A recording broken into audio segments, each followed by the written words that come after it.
बुद्धि के सिद्धांत। आज हम पढ़ेंगे बुद्धि के सिद्धांतों के बारे में। कितने सिद्धांत होते हैं बुद्धि के? तो आप व्हाइट बोर्ड पर देखेंगे बुद्धि के 2 सिद्धांत होते हैं।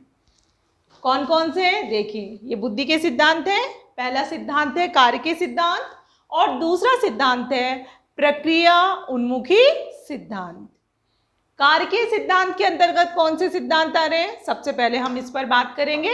हम सबसे पहले बात करें एक तत्व सिद्धांत, मतलब one element theory, one factor theory. तो वन फैक्टर थ्योरी किसने दिया ये सिद्धांत? तो ये देखेंगे आप, इसके प्रतिपादक हैं बिने, हम नाम पहले पढ़ चुके हैं, अल्फ्रेड बिने, जिन्होंने 1905 में सबसे पहला बुद्धि परीक्षण तैयार किया था, जिससे मानसिक आयु को निकाला जाता था। अब देखेंगे एक तत्व सिद्धांत, प्रतिपादक कौन? अल्फ्रेड बिने। कहाँ के निवासी थे? फ्रांस के। इनके सहयोगी कौन है जिन्होंने इनके बुद्धि परीक्षणों में सुधार किया और बुद्धि लब्धि का कंसेप्ट दिया? वो थे टर्मन महोदय। इनके सहयोगी कौन है? स्टर्न।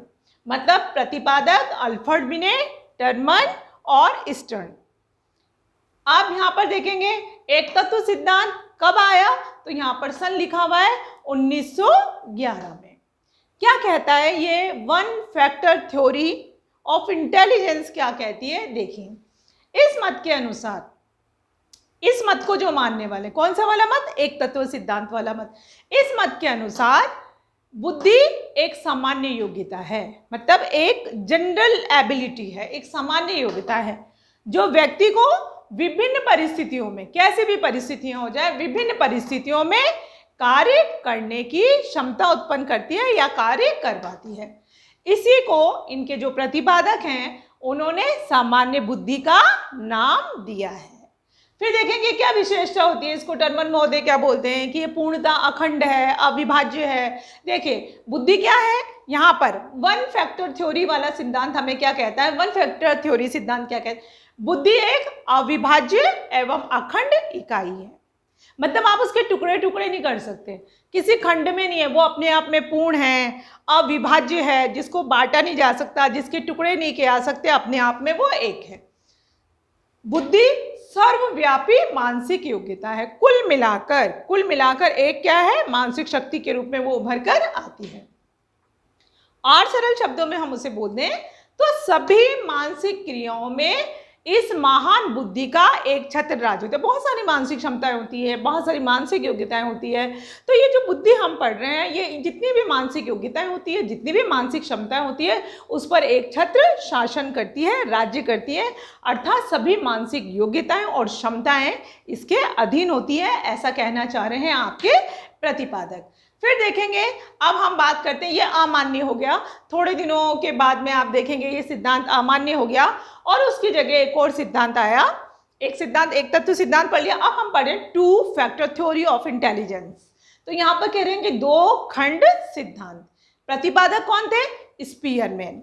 कब दिया उन्होंने? देखिए क्या कहा इन्होंने, 2 खंड में उन्होंने कौन कौन से 2 खंड माने हैं? देखिए, सामान्य कारक और विशिष्ट कारक। सामान्य कारक को यदि हम सिंबल इसके लिए चुनना चाहें तो हम सामान्य कारक के लिए सिंबल चुनेंगे G for girl, alphabet G capital में। तो सामान्य कारक उसको मैं अपने अगले आपको इसकी के साथ में जैसे जैसे हमारा चलता जाएगा मैं आपको बताती जाऊंगी। सामान्य कारक को हम जी से सिग्निफाई करते हैं या इंडिकेट करते हैं, ये सिंबल है हमारा। और विशिष्ट कारक को हम एस फॉर स्कूल से इंडिकेट करते हैं। एस मतलब स्पेसिफिक फैक्टर। स्पीयरमैन महोदय मानते हैं two factor theory of intelligence में कि इसमें 2 कारक काम करते हैं, एक सामान्य कारक होता है और दूसरा विशिष्ट कारक होता है। भाई सामान्य कारक को कैसे हम डिस्क्राइब करें या मेंशन करें या क्लियर करें, तो यहाँ हम बता रहे हैं आपको कि सामान्य कारक व्यक्ति की समस्त बौद्धिक और मानसिक क्रियाओं में पाया जाता है। व्यक्ति जितनी भी मानसिक क्षमताओं से कार्य करता है, बौद्धिक क्रियाओं से काम करता है, उसमें सामान्य कारक पाया जाता है। इसका एक छोटा सा रीजन हमें निकल कर आता है, जैसे हम ये सेंटेंस बोलते हैं कि सामान्य कारक जो है वो जन्मजात होता है। देखिए मेरी अगली लाइन यही है, सामान्य कारक जन्मजात होता है, मतलब बाय बर्थ होता है ये फैक्टर हमारे अंदर। जिस व्यक्ति में ये सामान्य कारक जितनी अधिक मात्रा में होगा, वो व्यक्ति में, वो जिस भी व्यक्ति में होगा, वो व्यक्ति मानसिक कार्य इसी शक्ति के कारण, इस सामान्य फैक्टर के कारण ही मानसिक कार्य करने में उतना ही परफेक्ट होगा, उतना ही योग्य होगा। और एक और अच्छी बात है, क्योंकि हम जी फैक्टर को, जी मतलब सामान्य कारक को, हम जी फैक्टर को कह रहे हैं कि जी फैक्टर जन्मजात है, इसलिए इस पर प्रशिक्षण का भी प्रभाव नहीं पड़ता। देखिए यहाँ पर लिखा हुआ भी है कि इस पर जी फैक्टर पर, जी फैक्टर मतलब सामान्य कारक पर प्रशिक्षण का कोई प्रभाव नहीं पड़ता। जी, देखो मैंने यहाँ इंडिकेट भी किया हुआ है, जी कारक की मात्रा निश्चित होती है। स्पीयर महोदय ने दो बातें हमें इसमें बताई है, एक सामान्य कारक और एक विशिष्ट कारक। तो सामान्य कारक में हमने बात की, सामान्य का इसमें टू फैक्टर थ्योरी में हमने बात की सामान्य कारक की।